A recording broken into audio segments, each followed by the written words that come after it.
Hi, ನಾನಿವತ್ತು aloe vera face serum ಮಾಡೋಣ ಅಂದ್ಕೊಂಡೆ. ಹೇಗೂ ಮನೆಯಲ್ಲಿ ತುಂಬಾ ಅಲೋವೆರಾ ಬೆಳೆದಿತ್ತು. ಫಸ್ಟ್ ಅದನ್ನು ಕಟ್ ಮಾಡ್ಕೊಂಡು ಬಂದು ಅದರಲ್ಲಿರೋ ಮುಳ್ಳನ್ನ ತೆಗೆದೆ. ಅದಾದಮೇಲೆ ಅದನ್ನು ಮಧ್ಯಕ್ಕೆ ಪಾರ್ಟಿಷನ್ ಮಾಡಿಕೊಂಡೆ. ಜೆಲ್ ಎಕ್ಸ್ಟ್ರಾಕ್ಟ್ ಮಾಡೋಕ್ಕೆ ಸ್ಟಾರ್ಟ್ ಮಾಡಿದೆ. ಆದರೆ ಜೆಲ್ ಎಕ್ಸ್ಟ್ರಾಕ್ಟ್ ಮಾಡೋದು ತುಂಬಾ ಕಷ್ಟ ಆಯಿತು. ನೀವೇ ನೋಡ್ತಿದ್ದೀರಾ ಅಲ್ಲ, ಕೈಯಿಂದ ಜಾರ್ ಹೋಗ್ತಿತ್ತು. ಯಾಕಂದರೆ ಅದು ಜೆಲ್ ಆ ಥರನೇ ಇರುತ್ತೆ ಅಲ್ಲ ಅದರ ನೇಚರು. ಅದಾದಮೇಲೆ ಒಂದು ಬೌಲಲ್ಲಿ ಕಲೆಕ್ಟ್ ಮಾಡಿದೆ ಜೆಲ್ನ. ಅದಕ್ಕೆ ಒಂದು ಚೂರು ಚಿಟಿಕೆ ಅರಿಶಿನ ಹಾಕ್ಕೊಂಡೆ, ಕಸ್ತೂರಿ ಅರಿಶಿನ, ಯಾಕಂದರೆ ಅದು ಪ್ಯೂರ್ ಅರಿಶಿನ ಅಂತ ಹೇಳ್ತಾರೆ. ಅದಾದಮೇಲೆ ಅದನ್ನು ಮಿಕ್ಸ್ ಮಾಡಿದೆ. ಮಿಕ್ಸ್ ಮಾಡಿ ಈ ಥರ ಒಂದು ಕಂಟೈನರ್ ತರಿಸಿದ್ದೆ. ಸೊ ದಟ್ ಅಪ್ಲೈ ಮಾಡೋಕ್ಕೆ ತುಂಬಾ ಚೆನ್ನಾಗಿರುತ್ತೆ ಅಪ್ಲಿಕೇಟರ್ ಅಂತ. ಅದಕ್ಕೆ ಟ್ರಾನ್ಸ್ಫರ್ ಮಾಡ್ಕೊಂಡ್ಮೇಲೆ ಅದು ಈ ಥರ ಕಾಣಿಸ್ತಾ ಇತ್ತು.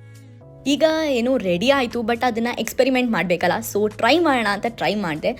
ಆದರೆ ಫಸ್ಟ್ ಅಪ್ಲಿಕೇಶನ್ನೇ ನನಗೆ ಯಾಕೋ ಅಷ್ಟು ಸ್ಯಾಟಿಸ್ಫ್ಯಾಕ್ಷನ್ ಅನ್ನೋದು ಇರಲಿಲ್ಲ. ಬಿಕಾಸ್ ಕ್ಲಿನಿಕಲಿ ಫಾರ್ಮುಲೇಟ್ ಆಗಿರುತ್ತಲ್ಲ, ಅಷ್ಟರ ಮಟ್ಟಿಗೆ ಆ ಟೆಕ್ಸ್ಚರ್ ಅನ್ನೋದು ಒಂದು ಇರಲಿಲ್ಲ. ಆ್ಯಂಡ್ ಬಿದೋಗ್ತಾಯಿತ್ತು, ಅಂದರೆ ಜಾರ್ ಹೋಗ್ತಾಯಿತ್ತು, ಇಳ್ಕೊಂಡು ಬರ್ತಾಯಿತ್ತು ಅದು.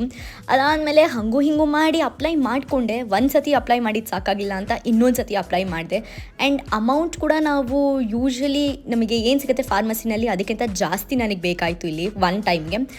ಓವರಾಲ್ ಓಕೇಶ್ ಅಂತ ಅನ್ನಿಸ್ತು. ಟ್ರೈ ಮಾಡ್ಬೋದು, ಆದರೆ ಪ್ರಾಸೆಸ್ ಮಾತ್ರ ತುಂಬಾ ಲೆಂದಿ. ಆರ್ಗ್ಯಾನಿಕ್ ಆಗಿರುತ್ತೆ, ಆದರೆ ಇದು ಬೆಟರಾ ಫಾರ್ಮಸಿನಲ್ಲಿ ಸಿಗೋದು ಬೆಟರಾ ನಂಗೆ ಖಂಡಿತ ಗೊತ್ತಿಲ್ಲ. ನಮ್ಮ ಮನೆಯಲ್ಲಿತ್ತು ಅಂತ ಒಂದು ಪ್ರಯತ್ನ ಪಟ್ಟೆ ಅಷ್ಟೇ. ನೀವೇನಾದರೂ ಟ್ರೈ ಮಾಡಿದರೆ ಅಥವಾ ನಿಮಗೇನಾದರೂ ಇದ್ರ ಡಿಫ್ರೆನ್ಸ್ ಗೊತ್ತಿದ್ರೆ ಖಂಡಿತ ತಿಳಿಸಿ, ನಾನು ತಿಳ್ಕೊತೀನಿ ಅಂತ ಹೇಳಿ ಈ ವಿಡಿಯೋನ ಇಲ್ಲಿ ಮುಗಿಸ್ತೀನಿ. Bye take care, see you.